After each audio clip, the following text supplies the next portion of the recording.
नमस्कार मित्रों। Editors talk के इस एपिसोड में आपका स्वागत है। मैं हूं उत्कर्ष सिन्हा। मित्रों, ये वीडियो शुरू करने के पहले एक अपील करना चाहता हूं कि अगर आपको मेरा विश्लेषण पसंद आता हो तो कृपया हमारे चैनल को लाइक और सब्सक्राइब जरूर कीजिए। अपने दोस्तों, अपने सहयोगियों, अपने साथियों को भी ये वीडियो फॉरवर्ड कीजिए। इससे हमारी बहुत मदद होगी और हम अपना काम और बेहतर तरीके से कर पाएंगे। तो आज की बात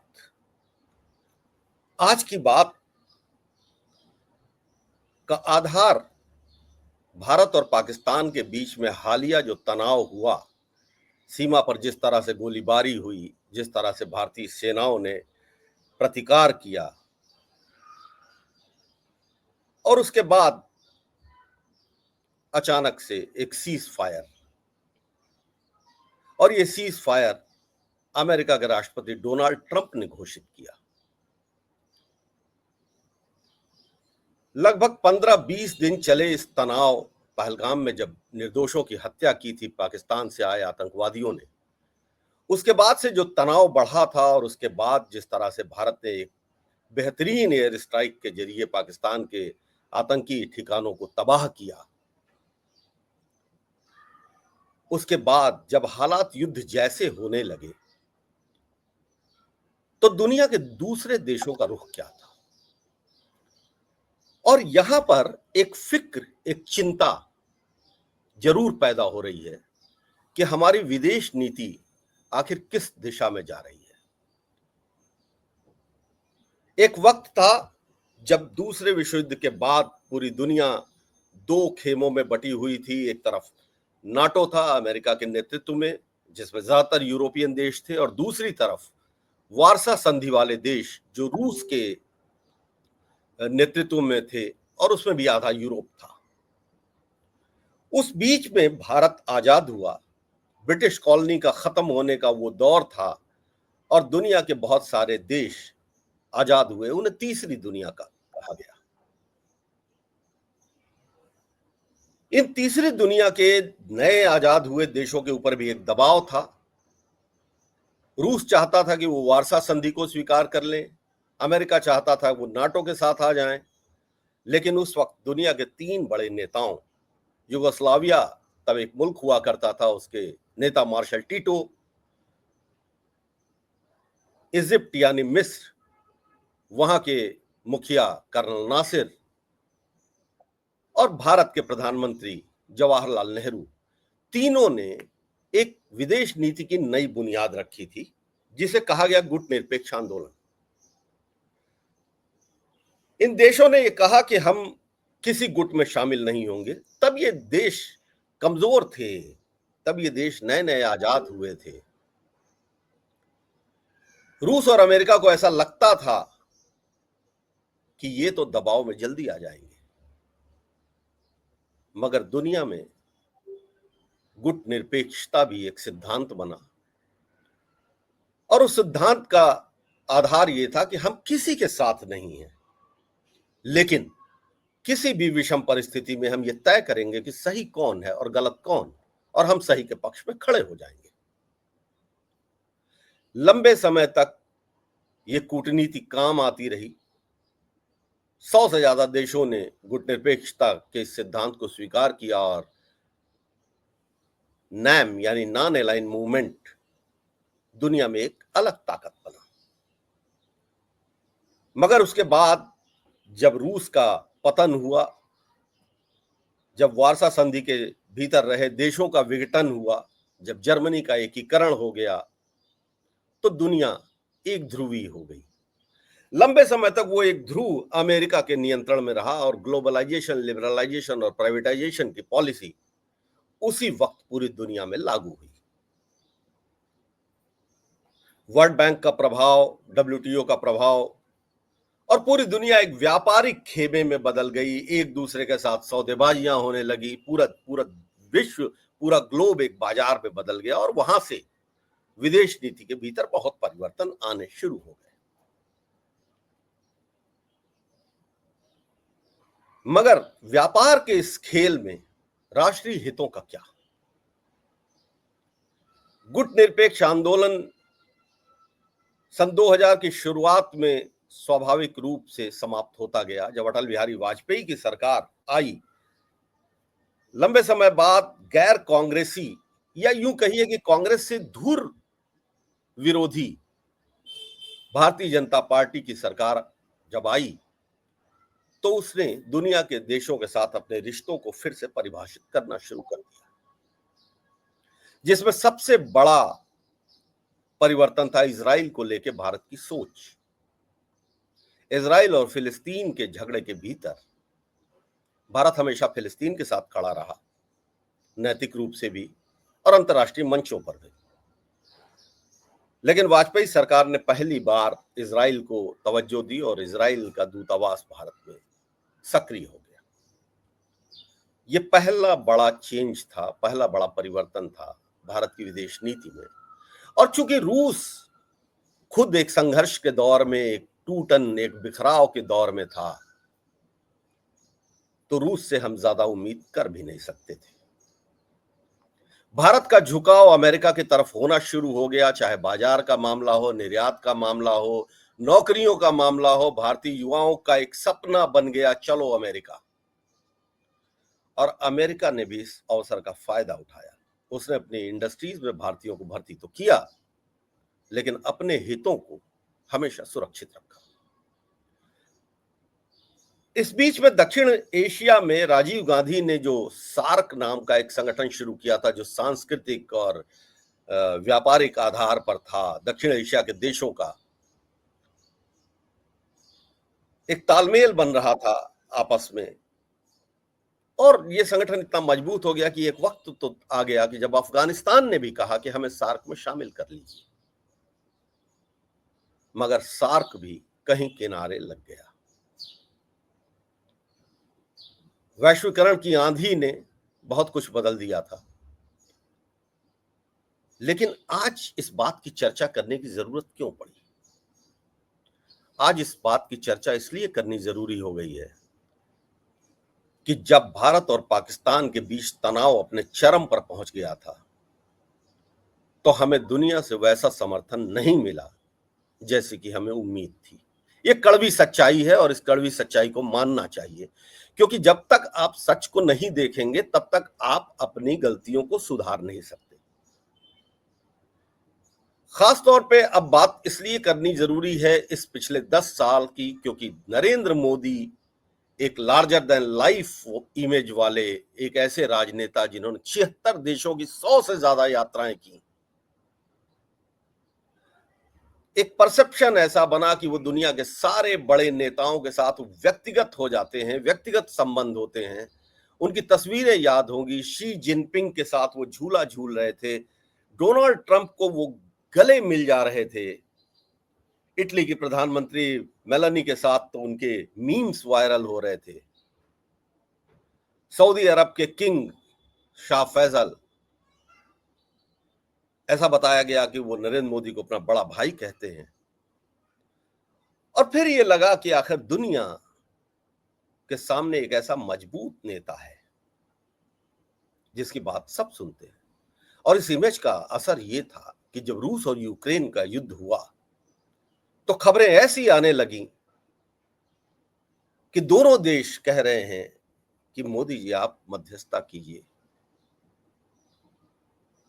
इस बात में कितनी सच्चाई है ये तो वक्त ने साबित कर दिया। बहरहाल हमारी वास्तविक चिंता इस वक्त भारत की अंतर्राष्ट्रीय नीति को लेके है, विदेश नीति को लेके है। आखिर ऐसा क्या हुआ? हमें देखना होगा कि हमारी गलतियां कहां हैं।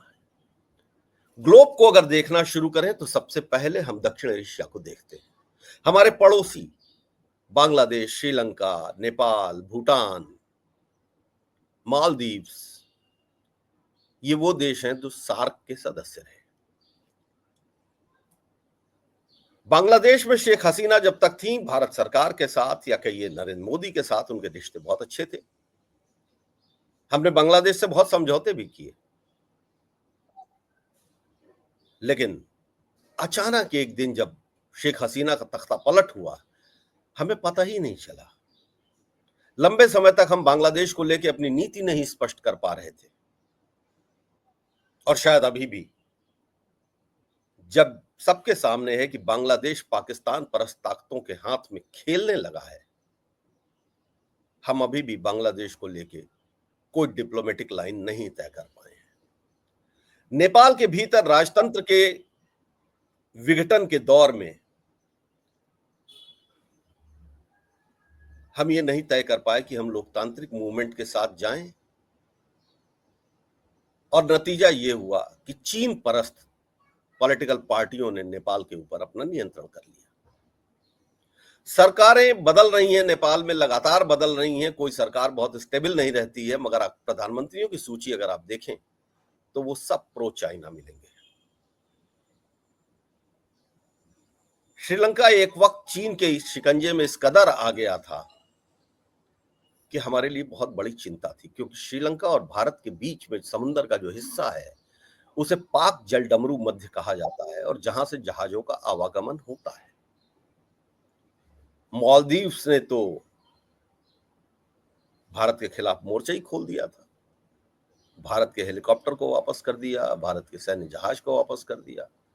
हालांकि उसमें बदलाव हुआ है, उस मोर्चे पर हम सफल हुए हैं, हमने काफी चीजें न्यूट्रलाइज कर ली हैं, अपने पक्ष में कर ली। इसी तरीके से जब हम सेंट्रल एशिया में चलते हैं तो इजराइल के साथ आ जाने के बाद जाहिर सी बात है कि पश्चिम मध्य एशिया के बहुत सारे देश जो इजराइल के खिलाफ हैं, वो भारत को लेकर सशंकित हो गए हैं। यूरोप भी खुल के सामने नहीं आया।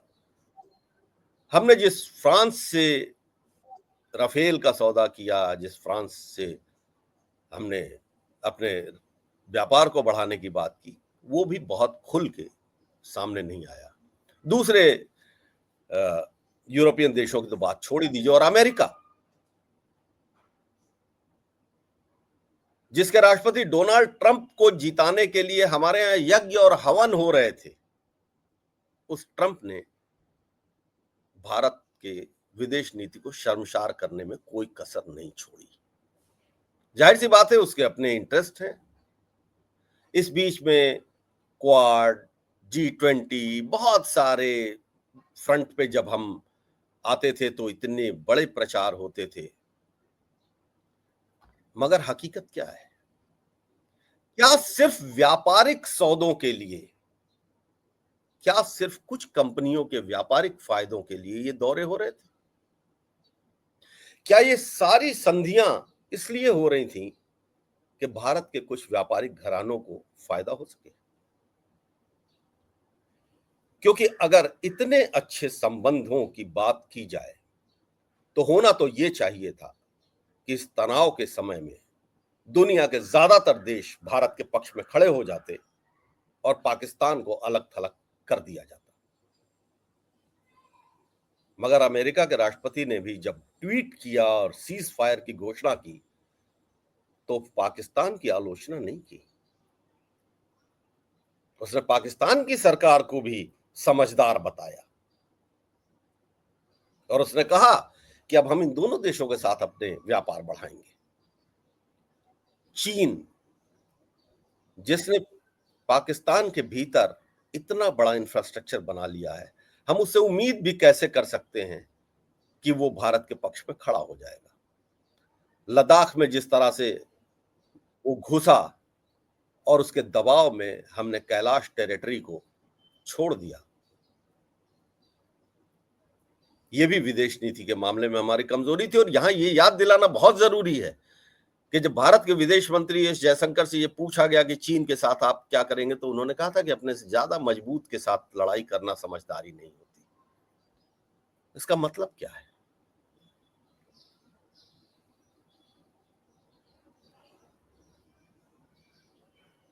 तो भारत को एक बार फिर ये मौका मिला है संकट काल।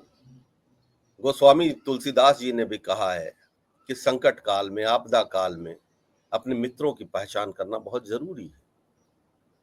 एक नए सिरे से भारत की विदेश नीति को विश्लेषित करना बहुत आवश्यक है। और मुझे लगता है कि देश में जो रक्षा विशेषज्ञ, जो विदेश नीति के विशेषज्ञ हैं, वो एक थिंक टैंक के तौर पर जरूर सोच रहे होंगे, लेकिन जरा सोचिए कि भारत के अंदरूनी हालात, एक दूसरे के प्रति अविश्वास, खासतौर पे हिंदुत्ववादी ताकतों की जो हरकतें हैं, उसने पूरी दुनिया में भारत की इमेज को क्या रखा है। भारतीय मीडिया, टेलीविजन मीडिया ने एक ऐसा बड़बोला रुख अख्तियार किया है जिसके वजह से जग हसाई हो रही है। यहां तक कि पाकिस्तान के लोग भारतीय मीडिया की क्लिप्स दिखा दिखा के मीम्स बना रहे हैं।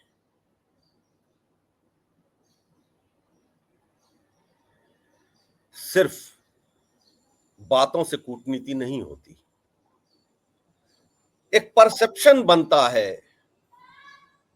वो परसेप्शन क्या बन रहा है, वो परसेप्शन आप पीआर एजेंसियों के भरोसे नहीं बना सकते। वो आपके काम बोलते हैं, पर्दे के पीछे की बातचीत बोलती है। आज स्थिति ये है कि हमने देश के बुद्धिजीवियों को, देश के कलाकारों को, देश के लेखकों को एक ट्रोल आर्मी के जरिए इतना बेइज्जत किया है कि अगर ट्रैक टू डिप्लोमेसी करने की बात कहीं आए तो आपके पास कोई है ही नहीं। जबकि हमेशा ये होता है, विदेश नीति का एक बड़ा महत्वपूर्ण मामला है, हिस्सा है कि संघर्ष के समय या शांति के समय हमेशा ट्रैक टू डिप्लोमेसी काम करती रहती है। वो ट्रैक टू डिप्लोमेसी लेखक, कलाकार, बुद्धिजीवी, खिलाड़ी, सिनेमा, लेकिन हमने तो सीधे दुश्मन को घोषित करने की रणनीति बना रखी है। देश में अगर कोई आलोचना करे तो वो देश का दुश्मन, अगर कोई लेखक अपनी बात करे और वो बात आपकी नीतियों को सूट ना करती हो तो उसके ऊपर मुकदमे, बात बात में मुकदमा दायर करना और सरकारों द्वारा उस मुकदमे को प्रश्रित करना, इसने भी हमारे अंदरूनी हालात को बहुत खराब किया है। तो एक मजबूत विदेश नीति की जिस वक्त जरूरत है, उस वक्त सबसे पहली जरूरत है अपने देश के भीतर के माहौल को विश्वास में लेना और फिर एक गंभीर नजरिए से अपनी पुरानी गलतियों को सीखते हुए, उनका विश्लेषण करते हुए उसमें सुधार लाना।